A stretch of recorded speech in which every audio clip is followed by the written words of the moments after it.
Mwenyekiti wa shirikisho la wakuu wa polisi wa nchi za kusini mwa Afrika, yani SAPCO, ambaye ni Inspector General wa polisi IGP wa Malawi, Bwana Richard Chakupaleza Chikoko Luhanga, anatarajiwa kufanya ziara rasmi nchini Tanzania kuanzia tarehe 20 hadi 23 Aprili 2026 na atapokelewa na mwenyeji wake mkuu wa Jeshi la Polisi Tanzania IGP Camillus Wambura. Ziara hiyo ni miongoni mwa majukumu ya mwenyekiti wa SAPCO anayeongoza kwa wakati huo kutembelea nchi wanachama kwa lengo la kukagua utekelezaji wa maazimio mbalimbali yaliyopitishwa katika mkutano uliofanyika jijini Dar es Salaam Juni 2025.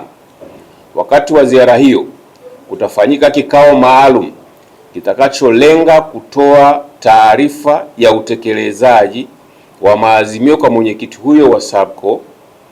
Miongoni mwa maazimio hayo ni pamoja na kuimarisha mapambano dhidi ya uhalifu wa kupangwa na ule unaovuka mpaka kwa lengo la kuzuia na kudhibiti matukio ya kihalifu katika ukanda wa kusini mwa Afrika. SAPCO ilianzishwa mwaka 1995 kwa dhamira ya kuimarisha ushirikiano kati ya majeshi ya polisi katika nchi za kusini mwa Afrika kwa lengo la kukabiliana na uhalifu wa kupangwa na unaovuka mipaka. Madhumuni mengine ni pamoja na kubadilishana taarifa na uzoefu katika kutekeleza majukumu ya polisi.